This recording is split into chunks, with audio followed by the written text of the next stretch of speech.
એનો હૃદયનો ભાવ છે, ખોટું ન બોલું, એનો શુદ્ધ ભાવ છે. એને ઉપદેશ લીધા ભાઈ સ્વામિનારાયણ ની ઘંટી કાઢ નાખી, મેં કઢાવી તો ન કાઢી. એમાં સમજી જાવ ને તમે. હવે ત્યારે તમારે જરૂર પડે ત્યારે અમે અહીંયા આથી વધારે હું છે. હરિનારાયણ. હાલો બોલો, તમારે જોતું હતી કહી દીધું. બસ વાત કરી. બોલો હવે તમે બોલો, સત્સંગ કરો. સતગુરુ મહારાજ સાહેબ આવે યાદ દેખે લો ઘડી બાકી કે દિન કબીરા દર્શન સંતન કે સાહેબ આવે યાદ, કોઈ ઘડી બાકી કે દિન બાદ. આ દે બાપુ આપુ હું કારણ કે સંતોના દર્શનથી તમને સાહેબની યાદી આવશે. મીરાબાઈએ કીધું કે ભાગ્યને મળ્યો અમને સાધુ પુરુષનો સંગ. કારણ કે સંતોના દર્શનથી જ તમને સાહેબની યાદી આવશે. કારણ કે સાહેબ સંતમાં, સંત સાહેબમાં, સંત સાહેબ કછું અંતર લાગે. એટલે મહાપુરુષો જે છે એ પરમાત્માના પ્રતિનિધિ છે. પરમાત્માના ઘરની વાત એ જાણે છે. પણ બીજી કોઈ વ્યક્તિ તમે કીધું કે તમે આટલો ટાઈમ થયો તમારા, મારા જ આટલા વર્ષમાં કોને અમે 2 માણસને એક મારી બાએ 3 જણે ઉપદેશ લીધો. એટલે કાંઈ કામ જોઈ તો અમારું એવું જીવન નથી, એટલે કોઈ આવતું નથી. અને બીજા નંબરમાં અહીંની અમુકને શબ્દોની અસર થઈ જતી હોય. અહીંયા આવતા ન હોય તો એ વાયા અમુક એવી વાત સાંભળે એટલે એમ ન આવતા હોય. કારણ કે આટલા વર્ષોથી આ જે આવતા હોય એને જો શબ્દોની અસર થતી હોય તો બિન ઉપદેશીને તો થવાની જ છે. હવે હું સુધરી ગયો છું.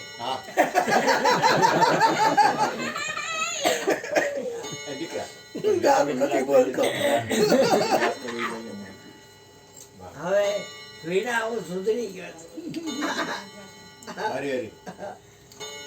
એટલે અત્યારે કોઈ પણ વ્યક્તિ કાંઈ પણ ગુનામાં આવ્યું હોય તો એને મેથી માણી દ્વારા કહેવા જેવું. ઓલા રૂપિયા વાળું જયેશ કુમારે કેવું કીધું કે સ્વામિનારાયણ એક જણો રૂપિયાનો સિક્કો મૂકીને 2 રૂપિયા લઈ લેતો. ભાઈ ટાટા પાણીએ ખો કેવી કાઢી, પહેલી આરતી એને આપી. બસ આવા ઉપાય કરવાની જરૂર છે અત્યારે. અહીંયા ઉપાય એવા કરવાની જરૂર છે. ઠીક આવડે આપણને બેટા, ઠીક શીખવાડે આપણે આવડે. એમાં એવું છે કન્યા, બોલો બોલો. હવે તમને ટ્રીક નહીં આવડે બાપુ, તમને ટ્રીક નહીં આવડે. હવે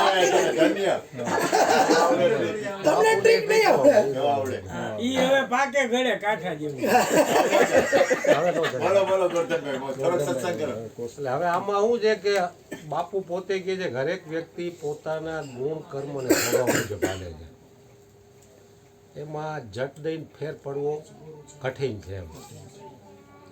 કારણ કે અનેક જન્મોના સંસ્કારો લઈને આ જીવ આવ્યો છે. બાપુનો સ્વભાવ એવો છે કે હોય એનાથી વિશેષ લૂંટાવી દેવું. હવે એનો સ્વભાવ લૂંટાવાનો છે ને અહીંયા આવવાવાળાનો સ્વભાવ પકડી રાખવાનો કે 100 રૂપિયામાં કામ પતતું હોય તો 500 દેવા નહીં.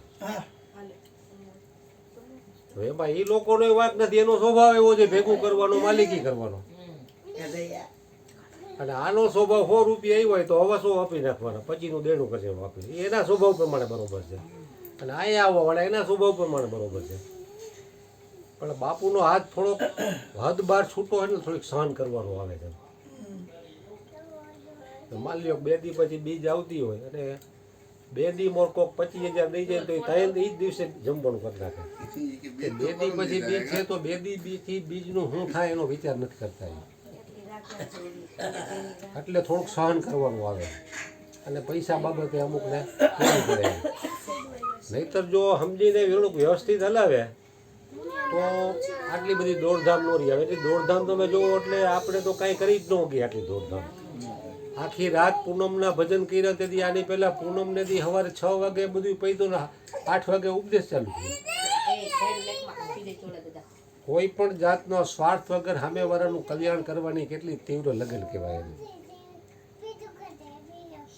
નહીં તો હું પોતે દુકાન બંધ થઈ ગયા પછી કોકનો ફોન આવે ને કે આટલો માલ જેવું કહી દો સવારે 9:30 આવજે ભાઈ, એમાં મને પૈસા તો મળે એમ હોય.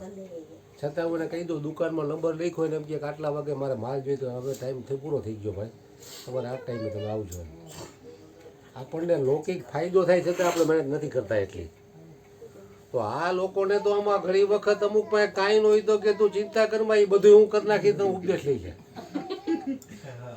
ખાલી 5 રૂપિયા લઈને આવી એક બેને તો કઈક 5,000 નો માલ આ લોકો લીધો ને ઉપદેશ લીધો ને પછી બેને પૈસા નો આપ્યા. આવા ગુરુ તમને મળે ક્યાં?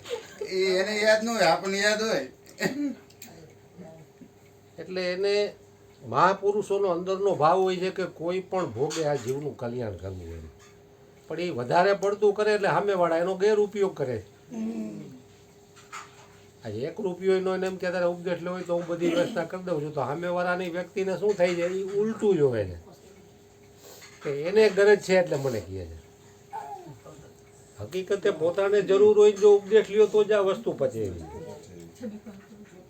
ભૂખ જરૂરી છે, ભૂખ વગરનું તો આ તમે પાચન જ નથી થવાનું. પાચન ન થાય. જેવી રીતે ભૂખનો એને ખાવ એટલે કબજિયાત થાય ને કાં ઉલટી થાય. પચે એટલું જ પેટનું જેવું અન્નનું એવું જ જ્ઞાનનું. એટલે સત્સંગ સાંભળવો બોલવો એ હેલો છે, પણ એનું એ પ્રમાણે એનું આચરણ બનાવવું જીવનમાં પચાવવું ને એના માટે ઘણી મહેનત છે. અમારા જ્યોતિભાઈ બારી અહીં સત્સંગમાં અહીં આવતા ને 4 મહિના 5 મહિના પછી ઉપદેશ આપે ના અને કાના કે વરદી હલાવે. કાના જ્યોતિમાં છે ને રોયા છો સમજ્યા નથી. જ્યોતિમાં રોતા મારા અનુભવનું બોલું એ કે કાના એ કે તું માની જા આ સત્ય હોય કે. અને એ લોકો બીજે દીપક સાંભળજે હું તને કહું, એ લોકો ગયા ક્યાં તો કે ઓલું અડાલજમાં દાદા ભગવાનમાં. દાદા ભગવાનમાં. તો દાદા ભગવાનમાં ગયા ને તો અહીંયા કેવું ખબર છે, દીપકભાઈ રહ્યા ને દીપકભાઈ એને આત્મજ્ઞાન નથી, પણ એ દીપકભાઈ સામે આત્મજ્ઞાની વ્યક્તિ એને કાંઈ કહી ન હોગે, એક અક્ષર બોલાય નહીં ગુરુના સામે. ગુરુના સામે એક અક્ષર બોલાય નહીં.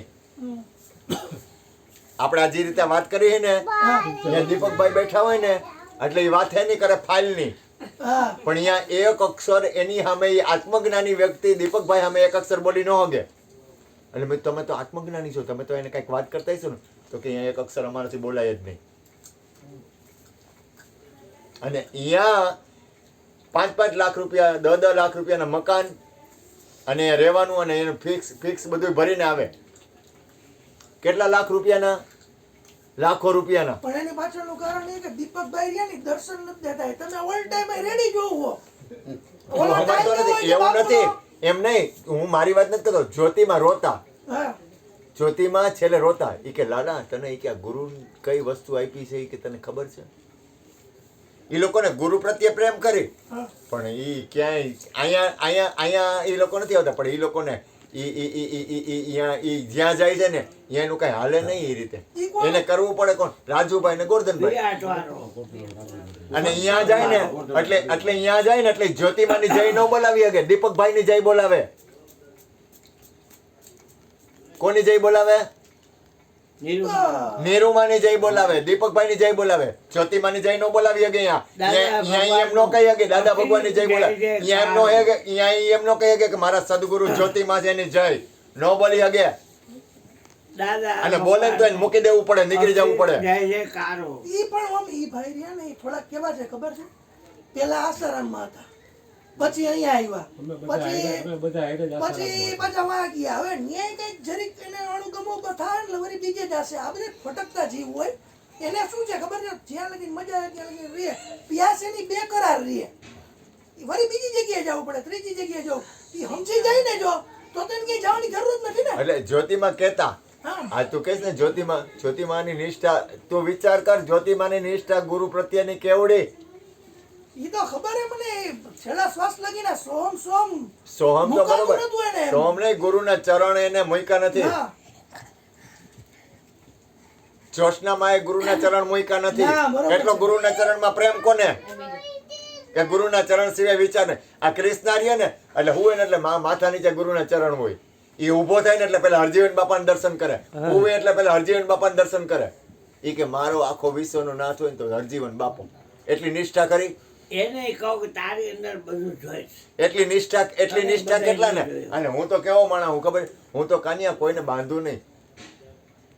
હું જો મારો બબુડિયો રહ્યો ને એ કે દાતાર જવું, હું કહું જા. હું બાંધવાનું કામ કોઈ ન કરું. તું એમ કે મારે મંદિર જવું છે ને હું કહું તું તાર જા. અહીંથી 1000 કિલોમીટર કે 2000 કિલોમીટર જતો ને તો હું તને રોકું નહીં. પેલા ગુરુના દ્વારા આવી જાય ને તો અહીંયા આવી ગયું. અહીંયા તું 50,000 કે 25,000 કે 10,000 બગાડશે ને કદાચ ગુરુ દ્વારા બગાડ નાખ ને. આ સત્ય બોલું હું કે તમે ક્યાંય જાતા હો, ક્યાં જાવ છો તો કે ફરવા, તો કે ક્યાં જાવ તો કે મંદિરે ફરવા, દર્શન કરવાની, ટ્રેકિંગ કરવા જાય તો અહીંયા તમે 5-25,000 વાપરો તો એના કરતા ગુરુ દ્વારા વાપરો ને. તો એ કેમ જાગૃત અવસ્થા નથી આવતી? આપણી સેન્સ કેમ નથી જાગતી?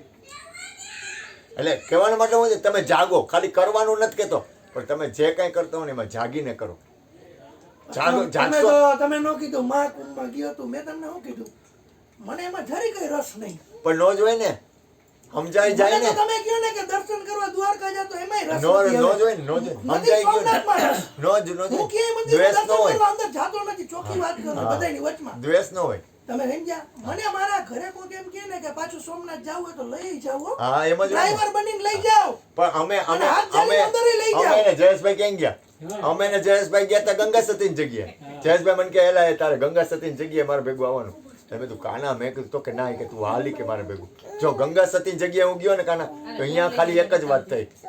એક સત્સંગીએ તેને કીધું આના ઘરે કાયમ સત્સંગ હાલે. એ લોકોના પગ નીચે પાણી વહી ગયું. સત્સંગ હાલે એ કે તમે કેટલા મોટા ભાગ્યશાળી છો, સત્સંગ હાલે.